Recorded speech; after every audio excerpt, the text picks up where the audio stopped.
CRIF presenta la entrevista en línea con William Meléndez.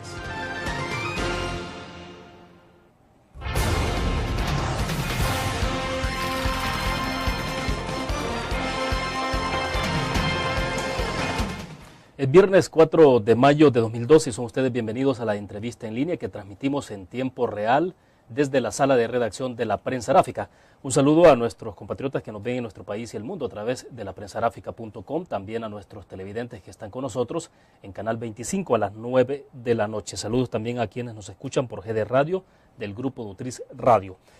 Este viernes conversaremos sobre un tema de mucha relevancia social en nuestro país. Vamos a platicar sobre la situación de vivienda en El Salvador y el mundo. Comparto con ustedes un dato para que comprendan la dimensión de lo que hablamos. Según estimaciones, a partir del sexto censo de población y quinto de vivienda del año 2007, el déficit habitacional en El Salvador es considerado en situaciones de hacinamiento con dos o más familias por vivienda, es de 477.908 viviendas. Repito ese número, del déficit habitacional de 477.908 viviendas, del cual aproximadamente 416.648 es de carácter cualitativo y 61.260 en términos cuantitativos. Cada año se producen aproximadamente 36.800 nuevos hogares en todo el país. Pues bien, en la entrevista nos acompaña este viernes Claudio Ascioli. Él es el jefe de la sección de políticas de vivienda de la Organización de Naciones Unidas, ONU Habitat, y él pues va a conversar con nosotros en torno a esta temática. Claudio, bienvenido. Un gusto. Mucho gusto. Perfecto. Bueno, para comenzar, Claudio, explíquenos rápido un poco el propósito de la visita a El Salvador. Sí, gracias. Bueno, juntamente con el gobierno estamos organizando lo que llamamos un proyecto que se llama el Perfil de la Vivienda de El Salvador. Es un programa que estamos realizando en casi 15 países del mundo. El perfil de la vivienda es un instrumento analítico, diagnóstico participativo que permite a los gobiernos y sus contrapartes sociales y económicas y políticas a dar una mirada crítica en el funcionamiento del sector vivienda, descubrir lo que está funcionando, lo que no está, cuáles son los obstáculos, cuáles son las necesidades y demandas de vivienda, los tipos de ingresos, cómo funciona el mercado, por qué tenemos determinados problemas, cómo el sector de la construcción funciona, si el sector de oferta de suelo funciona bien o no. Entonces damos una mirada completa. ¿Y congregan entonces a todas las organizaciones no gubernamentales que trabajan sobre la materia, gobierno, todas las instituciones cooperantes? Sí, seguro. Y involucramos también a organizaciones de base, de los pobladores, de todos los grupos de intereses y todas las actividades económicas están representadas en lo que llamamos la primera consulta pública que estamos haciendo ayer y hoy en San Salvador. ¿El interés fundamental de Habitat, de ONU Habitat en el país, cuál es? Bueno, ONU Habitat está trabajando duro acá como parte de las Naciones Unidas. Y aquí tenemos una experiencia muy importante que es el programa del Objetivo del Milenio. Entonces tenemos un programa y ahí coordinamos toda la familia de las Naciones Unidas actuando en el país en un programa que se llama Vivienda Productiva. Y está sucediendo una serie de intervenciones muy interesantes y muy buenas y es un proyecto muy innovador. ¿Qué es lo más relevante de ese proyecto? Es decir, lo más importante y de impacto, sobre todo porque estamos hablando del tema de vivienda y enfocado más obviamente a la parte social, ¿no? Sí, en este caso es que no podemos pensar solamente en la vivienda, pero las relaciones sociales y económicas de la gente. Entonces, en el mercado ya percebemos en varios países, y parece que los datos dicen lo mismo en El Salvador, que el costo de vivienda con relación al montante de ingreso que las personas tienen, hay una diferencia muy alta. Entonces, la capacidad de pago de la gente para la vivienda que está ofertada no se encaja. Entonces, a través de este programa, procuramos identificar cuáles son las capacidades y las demandas de actividades económicas en el entorno de los asentamientos precarios que existen en el país. Entonces, estamos ahí conectando la urbanización y regularización de estos asentamientos pero dándole una oportunidad de conectarse con la economía local de los barrios. Claro, tengo la impresión que en la parte del financiamiento es un obstáculo bastante sensible, no solo en nuestro país. Me imagino que por la experiencia suya a nivel mundial, como jefe de la sección de políticas de vivienda de Naciones Unidas, me imagino que puede observar si son comportamientos, claro, cada país tiene su propia realidad, ¿no? Pero hay como constantes. Te voy a dar una idea. Una investigación que se ha hecho en África, por ejemplo, por un centro que es una de nuestra contraparte en África del Sur, en 19 países, llegamos a la conclusión que el 70% de la población urbana de África está excluida de los sistemas formales de financiamiento. Entonces ahí, porque la gente no consigue un financiamiento, donde va a buscar ingresos, va a informalidad, tienes dificultad de ascender un crédito y tener acceso a una vivienda adecuada, entonces los problemas ahí se multiplican bastante. En El Salvador, pero por la discusión que tuvimos ayer, me quedé muy contento porque hay esfuerzos de fondos que están bien establecidos, hay un esfuerzo de crear una diversidad de productos financieros para bajar estos tipos de accesibilidad al crédito a las clases o los ingresos más bajos de la población, y yo creo que se puede avanzar más en ese aspecto. Pero no puedo decir con mucho, porque acabo de llegar a El Salvador, no leí todos los documentos que nos presentaron, entonces no puedo te decir con tanta profundidad lo que ya oí ayer. Exacto. Bueno, de todas maneras, debo entender que, por ejemplo, en el acceso para las viviendas, de acceso para las familias de escasos recursos en este país, se exigen aproximadamente de ingreso de 4 salarios mínimos. A lo mejor platicamos después de la pequeña pausa comercial sobre cómo establecer algunas políticas generales sobre cómo normar sobre esa materia. ¿Qué hacer con la persona, digamos, que no tiene un empleo fijo? O sea, el sector informal, que es muy fuerte en estos países. Vamos a una pausa.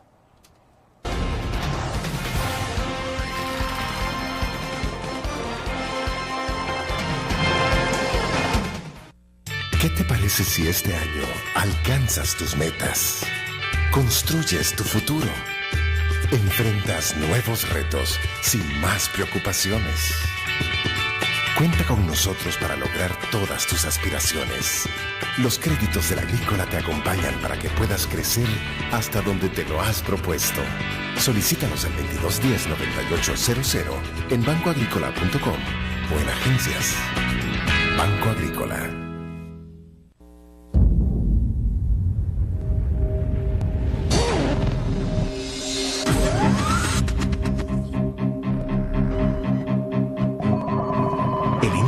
Estrategia financiera desde los negocios y la actividad económica hacia toda Centroamérica.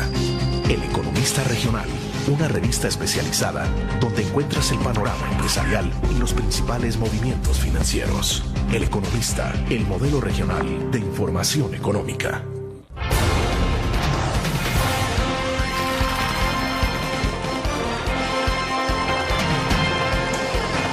Bien, comparte con nosotros en la entrevista en línea de este viernes Claudio Ascioli, es el jefe de la sección de políticas de vivienda de ONU Habitat, que está en nuestro país a propósito de algunos esfuerzos que están desarrollando de manera conjunta. Hablamos en el segmento pasado, Claudio, sobre todo este tema que tiene que ver con la parte de financiamiento, y la inquietud que le queda a uno es, por ejemplo, cómo hace una familia del sector informal para tener acceso a una vivienda, sobre todo cuando se está pidiendo que hayan ciertos niveles de ingreso para una familia que son, por ejemplo, 4 salarios mínimos. ¿Cómo tratar cada segmento en particular? Porque obviamente que cada segmento tiene su propio trato, ¿no? Entonces, esa es un poco la inquietud.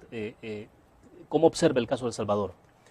Mira, el problema de El Salvador de tener una gran parte de la población que no tiene un empleo formal, pero no tener un empleo formal no significa que no tenga ingresos. Entonces, hay diferentes formas de confirmar si una familia es capaz de arcar con determinados costos que un financiamiento tiene. Entonces, miramos que en algunos países como Chile, Brasil, por ejemplo, se avanzó bastante en esta área. ¿Qué significa? Es a través de un trabajo social identificar cuál es la verdad, la capacidad de pago de una familia. Visitar la familia, entender cuánta gente está trabajando, entender qué tipo de beneficios tiene en su casa, para medir cuál tipo de gastos mensales y ingresos que tiene, porque los ingresos, un mes tú tienes un ingreso muy alto, otro mes tiene bajo, entonces para determinar cuál es el mínimo de que una familia de esta puede pagar. Establecer así, una media. Sí, y ahí diseñar programas, o programas de subsidios direccionados, o crear fondos de garantía para que la banca y todas las instituciones financieras se sientan seguras o compartam o risco de fazer uma hipoteca ou um empréstimo, fazer empréstimos por etapas e não um empréstimo como uma hipoteca completa, entender que a gente vai construir progressivamente, evolutivamente, então fazer os empréstimos por pago, então por cortos plazos, que eso está se platicando con los microfinanciamientos. Y esa es una experiencia que se está viviendo ya en otros países. Sí, se está tentando y vamos a ver, por ejemplo, en Chile y en Brasil, de aquí a unos años, para evaluar si este tipo de aproximación y de soluciones realmente logra de dar esta accesibilidad. En India, por muchos y muchos años atrás, la grande empresa, la Corporación de Financiamiento de Vivienda, ha practicado determinados programas para esta gente que tenía un ingreso, pero no podía comprobar qué ingreso tenía. Entonces eran programas que decíamos tailored, que es un poco ajustados a este tipo de población. Ya, porque el sector más desprotegido, digo, sin vivienda, sin acceso a una vivienda digna, está justamente en esos sectores, ¿no? Sectores informales, sí, o sectores incluso formales, sí, que tienen un ingreso permanente, pero que su ingreso no alcanza a llenar ese requisito que se exige. Sí. 4 salarios mínimos al margen de que sea El Salvador, o mira, ¿cómo se ven ese tipo de esto varía de país a país, tanto cuanto la controversia sobre cuál es la línea de pobreza, cuando es que determinamos que una familia o una persona es pobre. Eso varía mucho. El Banco Mundial dice, bueno, de $1 a $2 para abajo ya estamos considerados como pobres por día. Entonces ahí estamos hablando de un ingreso de $30 a $60 por mes. Sería clasificado como pobre. Pero la verdad, la sorpresa que tenemos y estamos encontrando es que no son solo los pobres que están viviendo en asentamientos precarios o en la informalidad, en los asentamientos informales, que algunos tienen una calidad razoável, porque la oferta de vivienda está muy baja, tiene una escasez, hay problemas serios en algunos países con relación a la oferta de mercado, a la oferta de programas. Entonces la clase media o la clase media baja no encuentra oportunidad. ¿Y dónde va? Va al sector informal. Entonces más y más, por eso hay un programa enorme en Brasil, por ejemplo, porque una franja de la clase media baja no encontraba soluciones habitacionales para accesar. Entonces, ¿dónde ia? A las favelas, los asentamientos irregulares, los asentamientos clandestinos, y eso observamos en varios países. O sea, no es un problema exclusivo de los sectores más bajos. No es un problema de eso. Y por eso estamos discutiendo acá en El Salvador para descubrir si la pobreza está relacionada con la informalidad. Bueno, los datos en varios países ya nos muestran que no. Entonces, es entender qué está pasando en el sector vivienda para podernos ayudar a descubrir cuáles son las medidas que van a permitir que la gente mejore su condición de vivienda. Es decir, desde Naciones Unidas no hay una receta establecida para cada país o para el país. No. Vamos a hablar un poco de eso cuando regresemos. Y hay un comentario de José Tobar que nos llegó a través de Facebook. Vamos a la pausa y volvemos.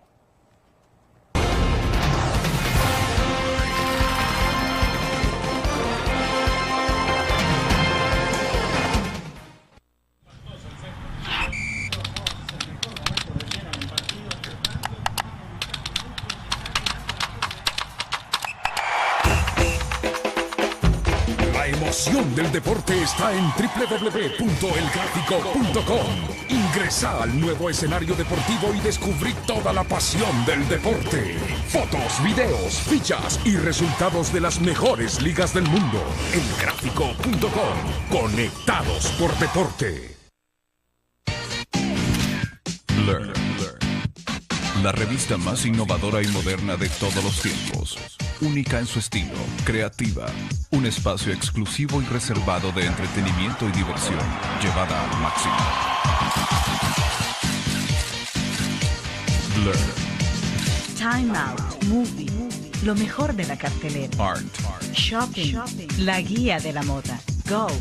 Viajes cortos fuera de la ciudad. Blur.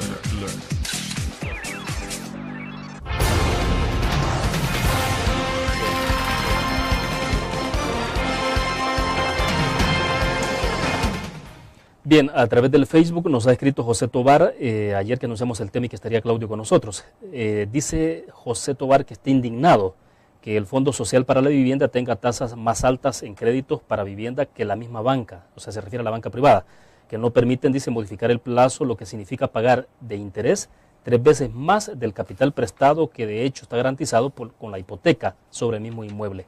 Es un total abuso.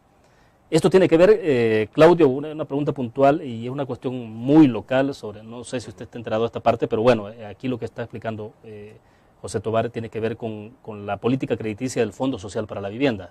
Estamos hablando del sector que tiene acceso al Fondo Social para la Vivienda. Pero la parte siempre del crédito es muy sensible, ¿no?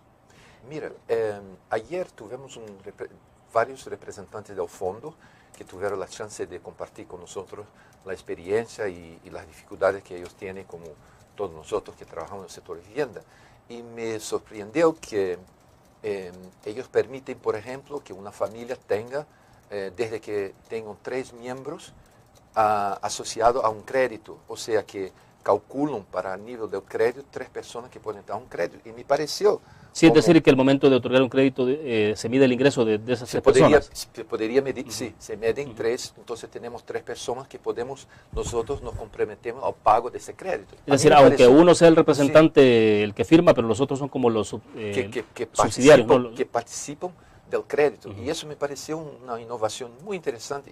Y bueno, la información es que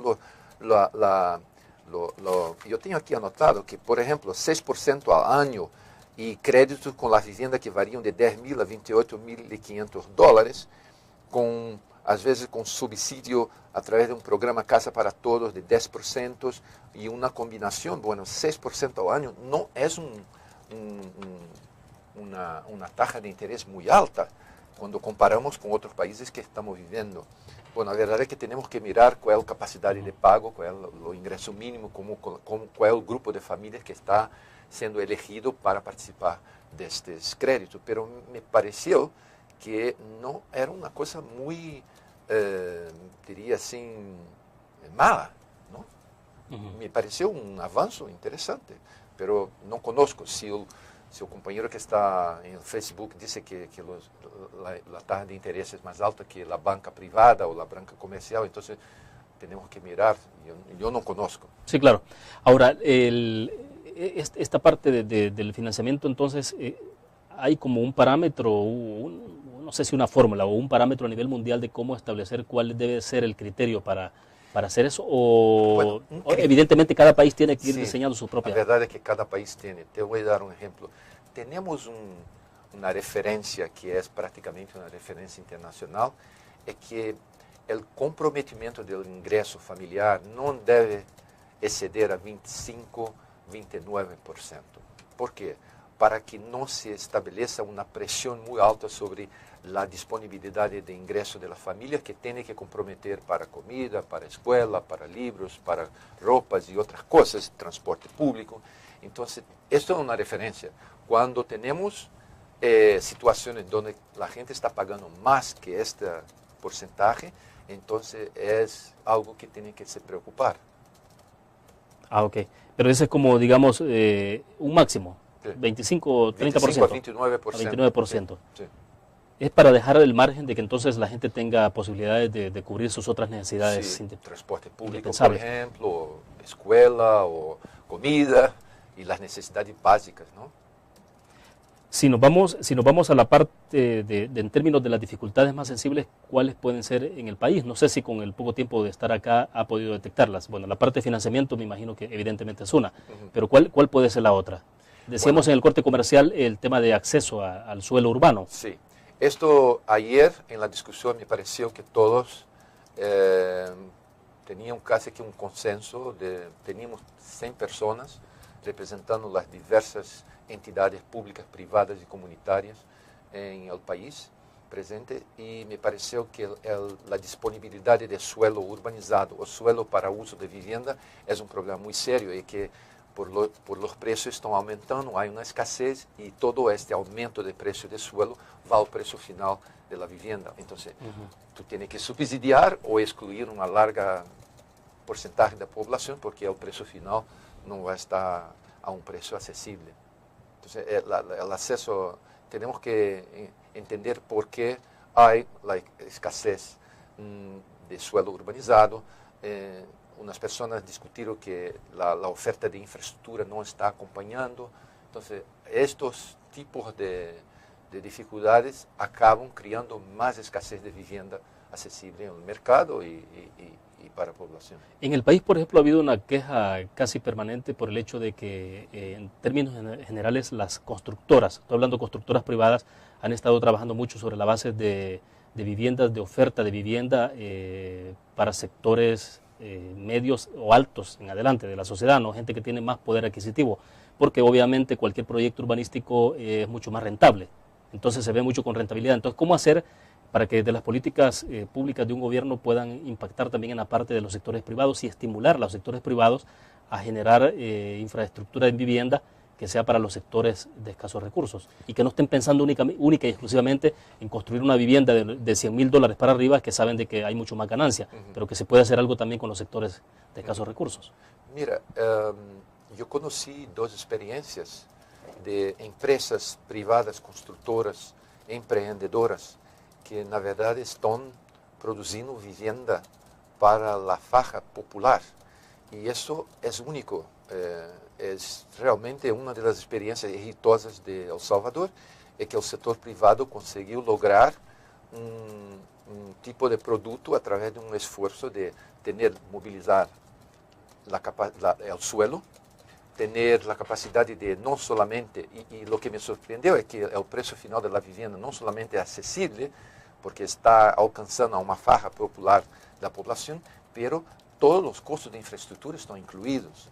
E isso me pareceu, na discussão que tuvo com pessoas que conhecem o setor da vivienda do país, que está relacionado com as dificuldades da oferta de infraestrutura, das inversões de infraestrutura. Então, os empreendedores estão fazendo suas próprias inversões, incluindo buscando a conectividade com as redes públicas a 8 ou 10 quilômetros de distância. Então, é um fato muito único. Eu diria que o setor privado está sendo uma iniciativa comercial para as faixas populares. Em Índia tivemos isso há anos passados e foi uma novidade. E eu creio que aí está. E creio que El Salvador tem uma tradição na área de vivienda. Tem uma ONG Fundasal que ha trabalhado por muitos anos com políticas e projetos muito inovadores.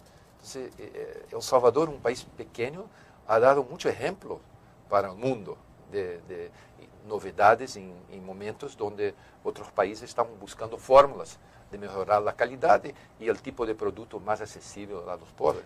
Perfecto. Debo hacer una pausa comercial. ¿Qué se debe recomendar para el tema concreto de que ustedes han detectado que tiene que ver con el acceso al suelo urbano?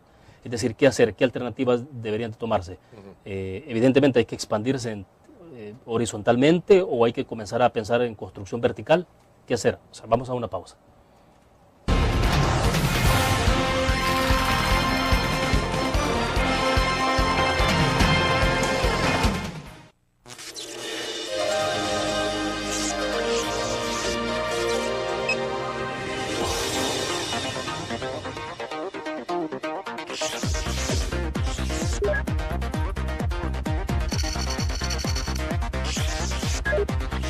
Estimulamos tus sentidos para que leas, veas, escuches e interactúes con la verdad. LPG Multimedia.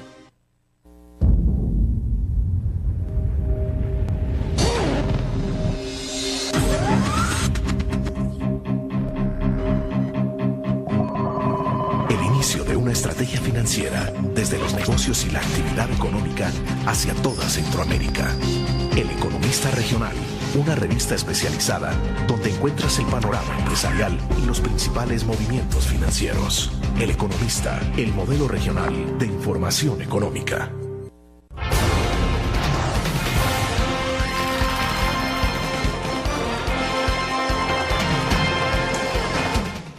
Bueno, tengo un comentario más a través de Facebook de Mari de Alvarenga. Dice, desde 1993 se viene hablando de una política nacional de vivienda, pero se ha quedado corta, limitada a programas que, si bien es cierto, han solventado una parte, no han considerado que el déficit no es estático, sino que año con año crece, dice, porque el número de hogares también aumenta, que tiene que ver con la parte de crecimientos vegetativos. No sé si hay alguna referencia a este comentario, Claudio. Mira, uno de los objetivos fundamentales del perfil de la vivienda es realmente dar mayores y mejores subsidios de información y datos para que el gobierno y sus contrapartes en el sector vivienda puedan tomar decisiones bien informadas.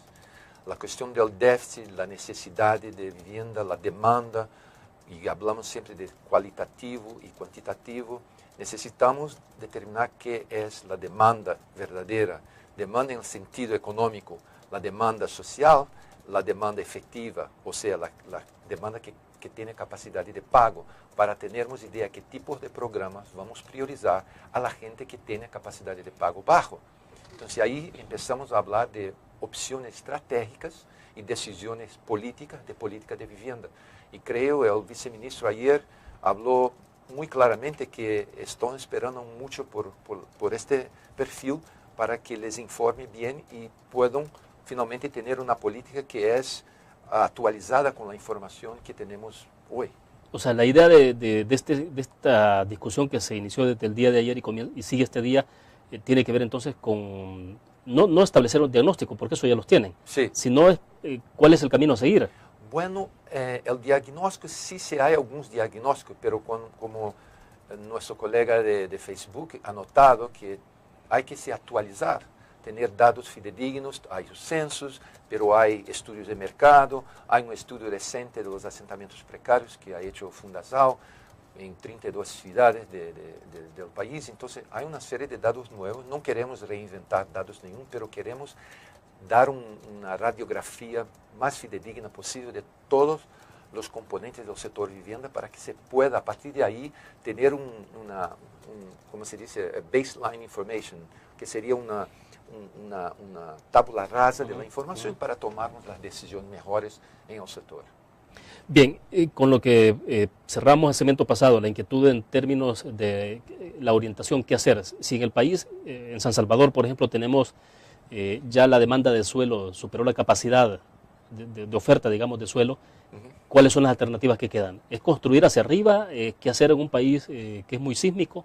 Bueno, eso es una pregunta muy importante, porque toca en el corazón de nuestra estrategia que estamos discutiendo hace un año en ONU Habitat, a partir de que nuestro nuevo director, Joan Clos, que es alcalde de Barcelona, ha traído una serie de inquietudes y una serie de ideas para nuestro trabajo.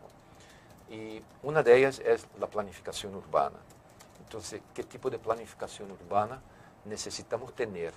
Y El Salvador tenía la tradición de la planificación metropolitana, crear un proceso de gestión de suelo, no al nivel de la ciudad, pero a nivel metropolitano, para permitir crecimiento estratégicos. Yo creo que tiene que recuperar eso. Y ahí, a partir de estos ejes estratégicos, ofrecer suelo con inversiones de infraestructura para que permita a las ciudades se expandir de una forma organizada y estratégicamente conectada con los ejes económicos. Bueno, cuando volvemos a la forma que esta ciudad va a tener, estamos promoviendo ciudades más compactas, estamos promoviendo tipos de instrumentos de gestión de suelo que pueda estimular la optimización del suelo urbanizado en la área urbanizada y no simplemente expandir en la periferia. Y con eso necesitamos hablar de tipologías, de leyes, de legislación que permita utilizar el recurso suelo de la manera más óptima posible. Significa que el régimen de propiedad privada, por ejemplo, a través de determinados instrumentos, tiene que ser también sujeto a intervenciones de políticas públicas. Por ejemplo, me sorprendió en saber que los municipios en El Salvador no tienen un impuesto predial que les permita captar recursos de toda la riqueza que se produce a través de inversiones públicas. O sea, si yo soy un propietario de un terreno, de una vivienda o de un edificio, a medida que se invierte una serie de infraestructura pública, están valorizando mi patrimonio, pero ¿qué doy en retorno para la sociedad y para la ciudad? Entonces, estos tipos de instrumentos tienen que estar combinados con oferta de terrenos, una nueva planificación urbana, nueva tipología y mayor utilización del suelo. Tú estabas me diciendo, nosotros acá tenemos una resistencia a vivir en alturas, pero no sé si hay otra opción. Todos los países ahí estamos yendo a verticalización. Si queremos vivir en una ciudad bien ubicada en la ciudad, no podemos pagar por los precios de todo lo que está ahí. Entonces, todas las sociedades están verticalizándose de una forma o de otra. Perfecto. Vamos a hacer otra pausa. Me interesa que continuemos con esa parte en el análisis. Volvemos.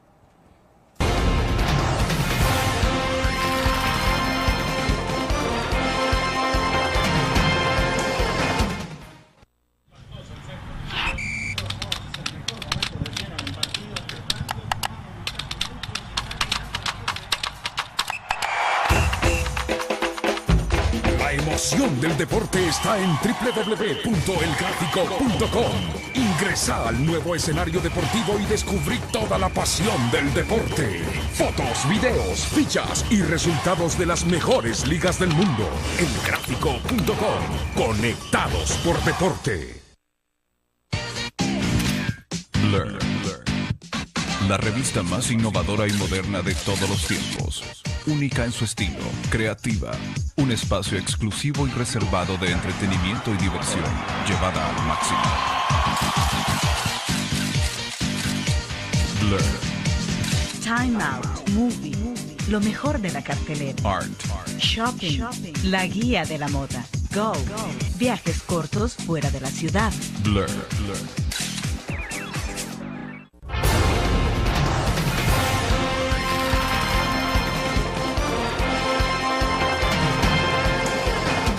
Claudio, ¿será entonces que no hay opción en este país si ya topó la parte en el suelo y no hay más suelo donde construir en este país? Entonces la opción que queda, prácticamente la única alternativa es construir hacia arriba. Pero eso es un diseño, y le comentaba en el corte comercial, tenemos el complejo habitacional de Sacamil, por ejemplo, que está al norte de la capital. Es un complejo de apartamentos que tiene, de edificios de apartamentos que tiene, decíamos, un poco más de 30 años. Muy buenos apartamentos, buenos edificios, buena infraestructura. O sea, aquí han pasado tantos terremotos y esos edificios están en pie, habitables, pues. Entonces, pero no se ha continuado con esa dinámica de construir edificios, pero que tenga que ver la parte del Fondo Social para la Vivienda, que se involucre más desde una política de gobierno, ¿no? De Estado. Yo no conozco este proyecto, me voy a informar mejor. Pero cuando tú percebes en los países de América Latina, me voy a referir a nuestro continente acá. Exacto. Entonces, recientemente estuve en México, estuve en Chile, en Uruguay y estuve también en Brasil. Y percebes que por causa de la dimensión suelo y ubicación en la ciudad, las cooperativas están optando por vivienda colectiva. En Uruguay están saliendo de los lotes con casita para modalidades diferentes, para que se queden ubicadas en el tejido urbano. El crecimiento periférico sin crear economías y sin crear lo que la ciudad tiene más, que es la urbanidad de servicios, toda esa mezcla de actividades, no es una cosa buena. Entonces, ¿cómo podemos hacer? ¿Cuál sería la alternativa? La alternativa es mirar la ciudad para adentro y ver dónde están las oportunidades para así aumentar la densidad urbana, qué instrumentos de gestión de suelo y planificación urbana tenemos para dar incentivos. Por ejemplo, en Porto Alegre, la alcaldía por muchos años ha vendido derechos de construir por blocos y creando dentro de un plan maestro de la ciudad de densificar la ciudad. ¿Para qué? Porque había una inversión de infraestructura existente que podía absorber mayor número de habitantes y de construcción. Percebemos en Chile también el mismo proceso, que la producción de enclaves, de viviendas individuales en la periferia, crean problemas. Acabo de visitar un asentamiento enorme donde el gobierno decidió que la mejor opción era demolir todo. ¿Y sabe cuándo fue construido? En 1997. Un asentamiento que se llama El Volcán. Entonces, tenemos que mirar estos errores que se ha hecho en nuestra experiencia latinoamericana para poder aprender y dar respuestas de políticas más inteligentes. Pero es verdad que no es una cosa fácil, necesita un conjunto de medidas para incentivar a la gente que se quiere vivir en la periferia, va a tener que, para tener espacio, tener una casa con un terreno, tener un costo de transporte. Exacto. Tener una contraposición. Si quieres vivir bien ubicado, donde no necesita de transporte, va caminando para su padaría, va para su escuela o para todos los servicios que están ahí, tiene que estar bien ubicado. Y como tú dices, hay escasez. Ya la parte esa de la resistencia que puede tener la población a acceder a un apartamento, no a una vivienda, tiene que ver, es un poco la parte cultural, o qué será lo que priva en nuestros casos. Me refiero ahora a África.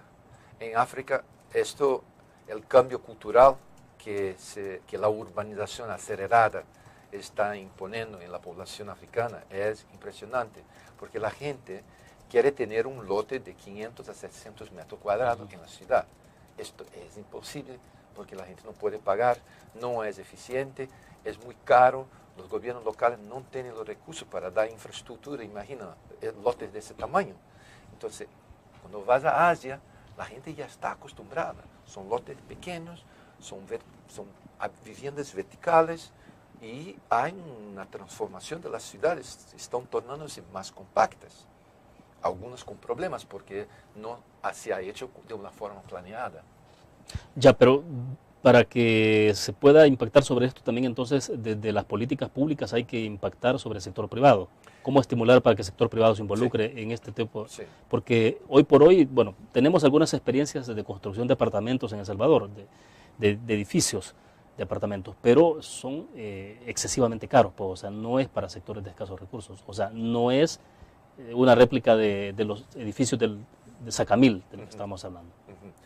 Mira, yo creo que la diversidad de oferta en el sector vivienda va a tener gente que quiere vivir en un departamento por varias razones. Hay otros que quieren vivir en una vivienda individual, sin vecinos, con mucho espacio. Si pueden pagar bien, los mercados tienen que ofrecer. Y hay los que no pueden. Y hay los que no pueden ser propietarios de vivienda, porque no tienen la capacidad de serlo. Entonces hay que tener también oferta de viviendas por alquiler, donde tenemos ahí en varios países. Entonces yo creo que no es solamente de la tipología, pero también la diversidad en tipos de propiedad. Incluyo la comunitaria, que sea el cooperativismo, que en Uruguay, en Suecia, es la forma de se producir vivienda, y vivienda de buena calidad. ¿Cómo es esto de la parte cooperativa? ¿Cómo es esa experiencia? La cooperativa es cuando un grupo de personas se asocian y se tornan miembros de una cooperativa. Hay programas específicos que permiten acceso a crédito a cooperativa. La cooperativa adquiere un terreno, a veces es un terreno consorciado con un gobierno municipal, que le permite ter acesso a este terreno de uma forma de preços mais baixos, porque estão provendo um serviço social, e há um grupo de famílias, por exemplo, de 100 famílias, que hagam um projeto, trabalham dando seus insumos, e têm a propriedade coletiva do terreno, e têm a propriedade individual do edifício, mas não do terreno. E há uma série de mecanismos. Se eu quero vender como membro da cooperativa, tenho que oferecer à cooperativa primeiro, porque tu hijo já está aí buscando uma vivenda e quer comprar minha vivenda e seguir vivendo na cooperativa, na área de cooperativa. Então, estes mecanismos se passam. E é efetivo, ou seja? Sim, em Suécia, vai à Suécia e as cooperativas são responsáveis por uma porcentagem enorme na produção de vivenda nesse país. Pero sí estamos hablando de que eso obliga entonces a la asociatividad, es decir, que la gente tenga esa cultura de asociarse, agruparse, Sí. para poder buscar formas entonces de, si hay 50 familias, 100 familias, entonces decir cuál es la alternativa de comprar un terreno, construir un edificio. Sí, pero hay que haber un incentivo y estímulo a través de políticas de vivienda. Ujú. Y eso en Uruguay ha hecho, en Brasil también, en Chile. Bueno, hay programas de cooperativismo. Perfecto. Vamos a una pausa comercial. Cuando regresemos me interesa que nos comentara un poco la experiencia del impacto de la situación de la economía del mundo en todo el tema de costo de la infraestructura, de costo de los materiales y el impacto que está teniendo para que una familia de escasos recursos pueda tener acceso a una vivienda. No solo la parte de la oferta, sino también de la demanda y la capacidad de compra. Vamos a una pausa.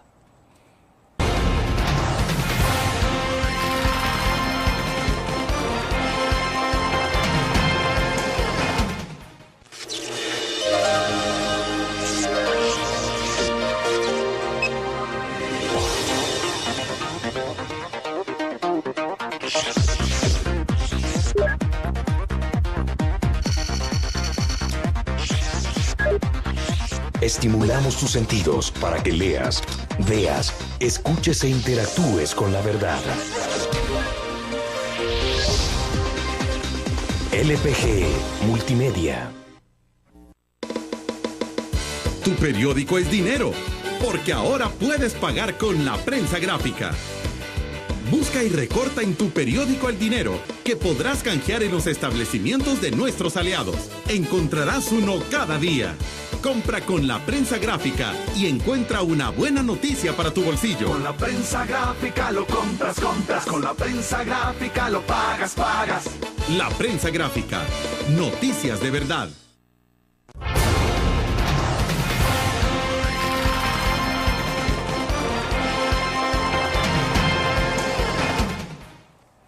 Claudio, a nivel mundial, ¿cuál es el impacto? ¿Ustedes han podido en Naciones Unidas medir un poco el impacto de la situación económica, de la crisis o la recesión de algunos países en toda la actividad, producción de vivienda, demanda de vivienda?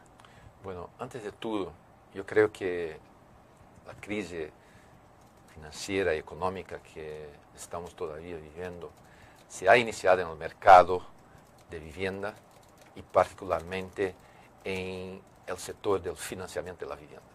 Y ahí en Estados Unidos, y ahí se descubrió toda la cadena de relaciones que existe entre la vivienda y las economías y los procesos económicos, porque el mercado de capital, el mercado financiero, tiene un papel importantísimo en el sector de vivienda.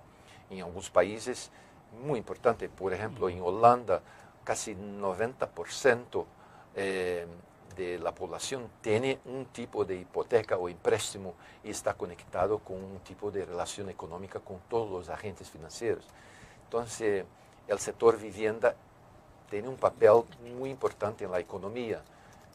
Hoy decimos que entre 8 a 20% del Producto Interno Bruto de países está conectado con el sector vivienda de directa o de forma indirecta. Entonces, cualquier cosa que pasa en el sector de la construcción o el sector de la vivienda como un todo tiene impacto directo en la economía. Entonces, percebemos que esta crisis dejó claro que el sector vivienda puede ser un motor de desarrollo económico, de producción de riqueza y acceso a un derecho fundamental de la población, que es el derecho a una vivienda adecuada. Entonces, cuando tú dices cuál es el impacto a nivel global, percebemos que algunos países no se sintió mucho este impacto. Cuando percebo lo que pasó recientemente con mis visitas a Brasil y Chile, por ejemplo, lo volumen de inversiones que todavía siguen en el sector de vivienda es impresionante. Y a través de esta producción de empleo, de actividad económica, de incrementar las actividades de todas las empresas financieras con todos los productos de hipotecas y empréstamos. Eso creó una dinámica que permitió a algunas economías a pasar sin muchos daños en sus procesos de crecimiento económico. Claro que todos nosotros tuvimos un crecimiento más bajo y tal, pero percebo que este impacto son en algunos países más críticos. como dice, en la región africana, lo que está pasando es que la tasa de interés de los bancos es tan alta y los riesgos que existen de una hipoteca, no porque la gente no tenga un empleo fijo o la capacidad de pago, porque el sector del suelo no está muy bien organizado, el derecho de la propiedad está conectado con los derechos tribales y hay muchos conflictos de propiedad porque un sistema es un sistema que llamamos tradicional de oferta de vivienda y el otro sistema legal y estos dos a veces se conflitan y tenemos ahí a veces en tribunales 3, 4, 5 personas que tienen el derecho adquirido a través de compra y venta de un solo terreno. Exacto. Entonces eso crea un riesgo y está excluyendo mucha gente o las tasas de interés a 30%. Imagina, 30, 32% como un país como Ghana, que es lo que está cobrando la banca comercial para una hipoteca de vivienda. Entonces, en otros países como China percebemos, y en México percebemos dos cosas, dos fenómenos. Uno, una producción maciza de vivienda, pero un número muy alto de vivienda que no está ocupada. O sea, vivienda que se fue producida y no está ocupada. Pero eso porque fue construida para un sector específico que ahora no tiene capacidad de compra. Bueno, porque las dos cosas. O sea, un inversionista en la parte de la construcción piensa en cómo recuperar su inversión de inmediato, pero ahí será un mal cálculo. Bueno, hay dos razones. Y la visita reciente que tuvo en México, el censo, el último censo, demostró que casi 14% del estoque nuevo de vivienda está o no ocupado o abandonado.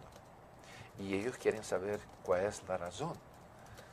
Porque ahí tiene un fondo que es un fondo de compulsorio de contribución de empleados y empleos. Se creó un fondo, este fondo, o sea, hay una facilidad de acceso al crédito en México y mucha gente ascendió sus ahorros a través de estos créditos que son compulsorios, su contribución mensal a través de su contribución de salario como empleado y lo empleador. Entonces se creó un montante de fondos disponibles.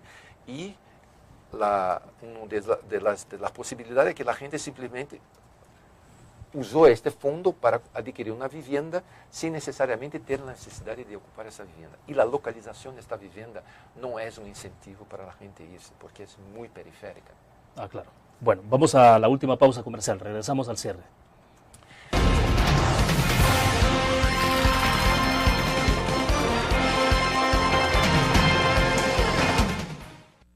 ¿Qué te parece si este año alcanzas tus metas?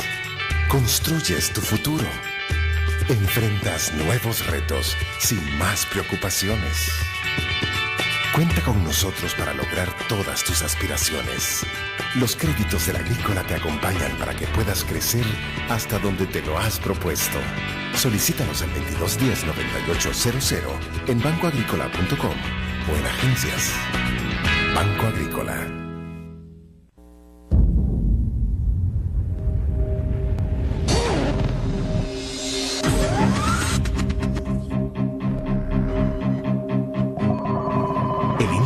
Estrategia financiera desde los negocios y la actividad económica hacia toda Centroamérica.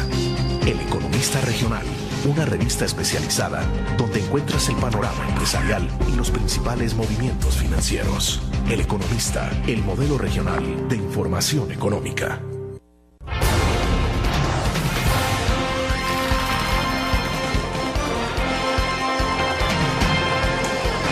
Bien, estamos al cierre de la entrevista en línea. Claudio, nos quedan 5 minutos, entonces haciendo un esfuerzo de recapitulación sobre los énfasis que se deberían de poner, porque bueno, ustedes vienen a ayudar un poco a orientar toda esta discusión, debo entender, o sea, pero ustedes también dan un poco de luces.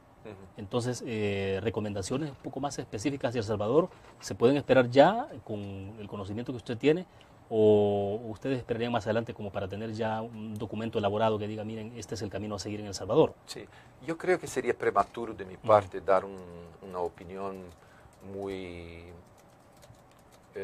determinante en este momento, pero diría por la conversa que tuvimos ayer que hay algunas áreas críticas, por ejemplo, que ya hablamos.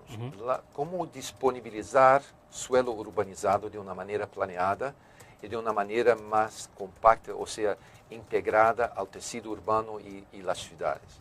Y no promover lotificaciones periféricas.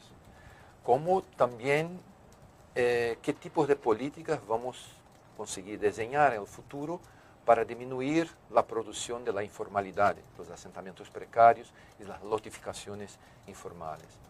Entonces, tal vez una de las formas es entender mejor cómo manejar el financiamiento, como hablamos en el inicio, cómo descubrir o conocer mejor la capacidad de pago de las familias que no tienen empleo fixo, porque las experiencias internacionales dicen que aunque que no tienen un empleo fijo, muchas familias son financiables, o sea, pueden pagar determinados costos de su ingreso. Bueno, nosotros tenemos una experiencia, me imagino que también en otros países, señoras o señores que venden en un mercado central, por ejemplo, que tienen puestos y que ganan mucho más que cualquier profesional en este país. O sea, pero son clasificados de sector informal, pero tienen importantes ingresos. Sí. Entonces, crear tal vez programas o iniciativas, medidas que puedan captar esta potencialidad. El otro es entender cómo está la infraestructura, porque la infraestructura es un plan estratégico de oferta de infraestructura, inversión en infraestructura, no solamente es bueno para la economía, pero va a estimular la oferta por parte de diferentes fuentes privadas y públicas. Esto creo que es una de las áreas. Y entender un poco la conectividad entre la política de vivienda y las políticas urbanas y gestión urbana, o sea, cuáles son las leyes, el cuadro legal que tenemos. ONU Habitat trabajó muy conjuntamente con la Asamblea aquí en El Salvador para crear la nueva ley de parcelamiento y que notificaciones le llamamos nosotros. Sí, notificaciones. Y creo que un otro avance sería cómo captar las ciudades, captaren recursos a través de impuestos prediales, que es una tradición en las grandes economías, o sea que las ciudades pueden capitalizarse a través de este impuesto y reinvestir eso en mejores infraestructuras. Y la otra que conversamos también es entender si podemos continuar con el crecimiento periférico, o si podemos entender que es posible hacer cosas más densas, verticales, tal vez 4 pisos, 3 pisos, como si culturalmente y si el mercado va a responder bien para eso y la gente también. Entonces hay algunos retos que necesitamos profundizar. Ahora, ¿en qué momento se tendrá entonces algún documento elaborado de todo esto? Sí, empezamos ayer y tenemos un equipo nacional de muy alta calidad que van a trabajar duro para producir el primer informe. Y vamos a informar a ti cuando vamos a tener la segunda consulta, cuando vamos a presentar el primer borrador del perfil de la vivienda. Y ahí vamos a tener una consulta pública abierta a todos. ¿Y estamos hablando de este año? Sí, seguro. Vamos a ver, normalmente, yo creo, voy a conversar hoy con el equipo para saber cuánto tiempo, pero creo que dentro de un mes y medio, vamos a tener el primer borrador del documento, porque no es un estudio de largo plazo. Claro. ¿Ese ejercicio se está haciendo en cada uno de los países? Sí, estamos haciendo en Vietnam, en Ecuador, estamos haciendo, y ahí terminamos en Ghana, en Zambia, en Senegal, Tunisia, Nepal, ¿qué más? Tenemos casi 15 países que estamos haciendo eso. Ya, pero entonces, volviendo sobre el principio, la parte de financiamiento, acceso entonces a la tierra urbana, son como las dos variables.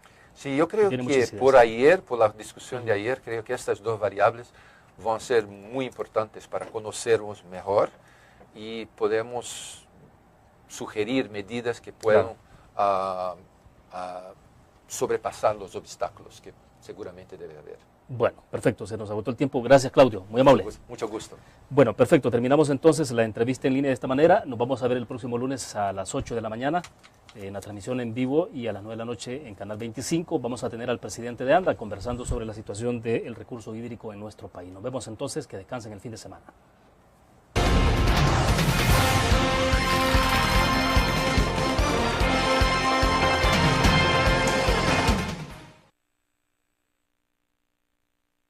En El Salvador es considerado en situaciones de hacinamiento con 2 o más familias por vivienda, es de 477.908 viviendas. Repito ese número, del déficit habitacional de 477.908 viviendas, del cual aproximadamente 416.648 es de carácter cualitativo y 61.260 en términos cuantitativos. Cada año se producen aproximadamente 36.800 nuevos hogares en todo el país. Pues bien, en la entrevista nos acompaña este viernes Claudio Ascioli. Él es el jefe de la sección de políticas de vivienda de la Organización de Naciones Unidas, ONU Habitat, y él pues va a conversar con nosotros en torno a esta temática. Claudio, bienvenido. Un gusto. Mucho gusto. Perfecto. Bueno, para comenzar, Claudio, explíquenos rápido un poco el propósito de la visita a El Salvador. Sí, gracias. Bueno, juntamente con el gobierno estamos organizando lo que llamamos un proyecto que se llama el perfil de la vivienda de El Salvador. Es un programa que estamos realizando en casi 15 países del mundo. El perfil de la vivienda es un instrumento analítico, diagnóstico participativo que permite a los gobiernos y sus contrapartes sociales y económicas y políticas a dar una mirada crítica en el funcionamiento del sector vivienda. Descubrir lo que está funcionando, lo que no está, cuáles son los obstáculos, cuáles son las necesidades y demandas de vivienda, los tipos de ingresos, cómo funciona el mercado. No podemos pensar solamente en la vivienda, pero las relaciones sociales y económicas de la gente. Entonces, en el mercado ya percebemos en varios países, y parece que los datos dicen lo mismo en El Salvador, que el costo de vivienda con relación al montante de ingreso que las personas tienen, hay una diferencia muy alta. Entonces, la capacidad de pago de la gente para la vivienda que está ofertada no se encaja. Entonces, a través de este programa, procuramos identificar cuáles son las capacidades y las demandas de actividades económicas en el entorno de los asentamientos precarios que existen en el país. Entonces, estamos ahí conectando la urbanización y regularización de estos asentamientos, pero dándole una oportunidad de conectarse con la economía local de los barrios. Claro, tengo la impresión que en la parte del financiamiento es un obstáculo bastante sensible, no solo en nuestro país. Me imagino que por la experiencia suya a nivel mundial, como jefe de la sección de políticas de vivienda de Naciones Unidas, me imagino que puede observar si son comportamientos, claro, cada país tiene su propia realidad, ¿no? Pero hay como constantes. Te voy a dar una idea. Una investigación que se ha hecho en África, por ejemplo, por un centro que es una de nuestra contraparte en África del Sur, en 19 países, llegamos a la conclusión que 70% de la población urbana de África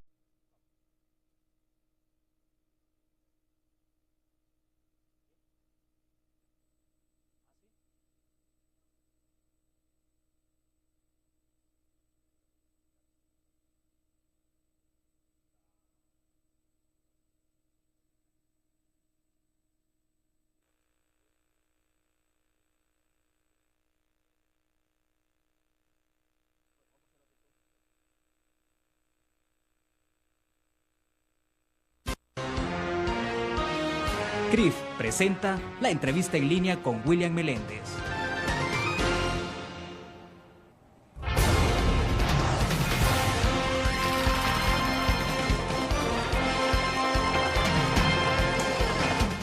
El viernes 4 de mayo de 2012 son ustedes bienvenidos a la entrevista en línea que transmitimos en tiempo real desde la sala de redacción de la Prensa Aráfica. Un saludo a nuestros compatriotas que nos ven en nuestro país y el mundo a través de laprensarafica.com, también a nuestros televidentes que están con nosotros en Canal 25 a las 9 de la noche. Saludos también a quienes nos escuchan por GD Radio del Grupo Nutriz Radio. Este viernes conversaremos sobre un tema de mucha relevancia social en nuestro país. Vamos a platicar sobre la situación de vivienda en El Salvador y el mundo. Comparto con ustedes un dato para que comprendan la dimensión de lo que hablamos. Según estimaciones, a partir del sexto censo de población y quinto de vivienda del año 2007, el déficit habitacional está excluida de los sistemas formales de financiamiento. Entonces ahí, porque la gente no consigue un financiamiento, donde va a buscar ingresos, va a informalidad, tienes dificultad de ascender un crédito y tener acceso a una vivienda adecuada, entonces los problemas ahí se multiplican bastante. En El Salvador, pero por la discusión que tuvimos ayer, me quedé muy contento porque hay esfuerzos de fondos que están bien establecidos, hay un esfuerzo de crear una diversidad de productos financieros para bajar estos tipos de accesibilidad al crédito a las clases o los ingresos más bajos de la población, y yo creo que se puede avanzar más en ese aspecto. Pero no puedo decir con mucho, porque acabo de llegar a El Salvador, no leí todos los documentos Exacto. que nos presentaron, entonces no puedo te decir con tanta profundidad lo que ya oí ayer. Exacto. Bueno, de todas maneras, debo entender que, por ejemplo, en el acceso para las viviendas, de acceso para las familias de escasos recursos en este país, se exigen aproximadamente de ingreso de 4 salarios mínimos. A lo mejor platicamos después de la pequeña pausa comercial sobre cómo establecer algunas políticas generales sobre cómo normar sobre esa materia. ¿Qué hacer con la persona, digamos, que no tiene un empleo fijo? O sea, el sector informal, que es muy fuerte en estos países. Vamos a una pausa. Por qué tenemos determinados problemas, cómo el sector de la construcción funciona, si el sector de oferta de suelo funciona bien o no. Entonces damos una mirada completa. Y congregan entonces a todas las organizaciones no gubernamentales que trabajan sobre la materia, gobierno, todas las instituciones cooperantes. Sí, seguro. Y involucramos también a organizaciones de base, de los pobladores, de todos los grupos de intereses, y todas las actividades económicas están representadas en lo que llamamos la primera consulta pública que estamos haciendo ayer y hoy en San Salvador. ¿El interés fundamental de Hábitat, de ONU Hábitat en el país, cuál es? Bueno, ONU Hábitat está trabajando duro acá como parte de las Naciones Unidas. Y aquí tenemos una experiencia muy importante, que es el programa del Objetivo del Milenio. Entonces tenemos un programa y ahí coordinamos toda la familia de las Naciones Unidas actuando en el país en un programa que se llama Vivienda Productiva. Y está sucediendo una serie de intervenciones muy interesantes y muy buenas, y es un proyecto muy innovador. ¿Qué es lo más relevante de ese proyecto? Es decir, lo más importante y de impacto, sobre todo porque estamos hablando del tema de vivienda y enfocado más obviamente a la parte social, ¿no? Sí, en este caso es que